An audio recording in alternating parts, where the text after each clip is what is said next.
le président Kabila n'a pas eu un seul petit mot de compassion pour les atrocités subies par les populations du Kivu. Aucun mot de compassion. Aucun mot. Aucun mot, j'ai lu, aucun mot de compassion. Sinon, la préoccupation à récupérer le pouvoir, d'après sa tribune. Mais de l'autre côté, nous avons un président qui est préoccupé par les atrocités de son peuple et qui voudrait y mettre fin. Vous voulez empêcher à ce président-là de mettre fin aux atrocités de son peuple pour qu'on discute d'abord du partage du pouvoir. Non, c'est immoral. C'est immoral. C'est immoral. Quand il dit que le M23 a des revendications légitimes. Mais que dit la Constitution lorsqu'on a des revendications légitimes? La Constitution dit de prendre les armes. Au contraire, la Constitution dit dans son article 64, celui qui veut prendre le pouvoir par les armes, eh bien le peuple doit se lever contre lui. Ah donc, il pousse le M23 à prendre les armes et il demande au peuple congolais de croiser les bras. C'est contre nature. Mais Satoulou, depuis toujours, l'opposition, même lorsque Kabila est au pouvoir, a toujours accusé Joseph Kabila de travailler en collaboration, en intelligence avec les groupes armés, notamment les M23. Peut-on conclure que les soutiens de Joseph Kabila au M23 ne datent pas d'aujourd'hui? Parce qu'il y a aussi des...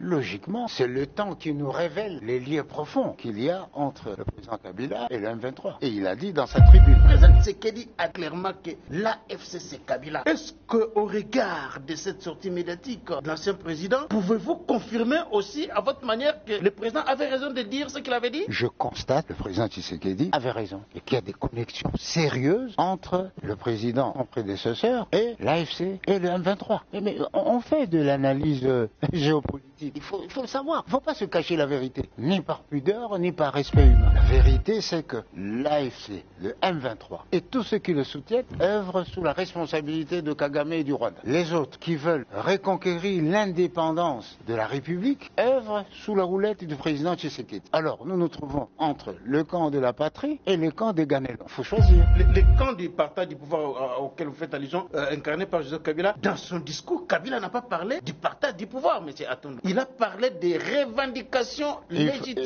du M23. Il faut avoir une lecture métaphysique de ce que vous voyez. C'est ce que cela signifie. Parce que, revendication légitime, illégitime, ou on va vous dire à quoi? Partage de responsabilité, mixage, brassage dans les administrations, etc. Aujourd'hui, c'est là, le Rwanda va se retrouver non. Et là, c'est la priorité par rapport à celui qui veut sauver les Congolais des atrocités des armées d'occupation. Mais c'est immoral d'établir une équation. C'était immoral. Aujourd'hui, c'est que le peuple congolais attend d'un ancien président de la République, par ailleurs sénateur à vie, c'est d'appeler les gens à se mettre derrière Tshisekedi pour d'abord bouter l'ennemi dehors et créer les conditions pour que nous puissions discuter. Mais sinon, c'est faire l'œuvre de l'étranger. Et la conscience nationale et les impératifs de son statut lui interdit d'avoir partie liée avec l'étranger. Son statut d'ancien chef d'État. Vous ne pouvez pas marcher contre votre pays. Kasavubu n'a pas eu une attitude contre Mobutu, de monter les bas congolais, les Né-Congo, à s'élever contre le pouvoir de Mobutu. À aucun moment. Grâce soit rendue. Mobutu, quand il a quitté le pouvoir, il n'a à aucun moment demandé à qui que ce soit de combattre Mouzé. Alors pourquoi, la question que je me pose, le président Kabila, qui a cédé le pouvoir de façon démocratique à la suite de la victoire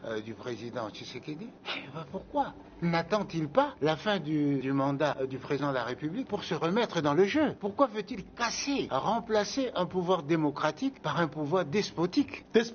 Despotique de type FPR. Et donc vous pensez que Kabila aujourd'hui est en train je ne pense rien. Je vous dis de préparer un coup d'État pour arrêter le mandat de Tshisekedi? Jésus a dit, si vous avez des yeux, il faut voir, si vous avez des oreilles, il faut entendre.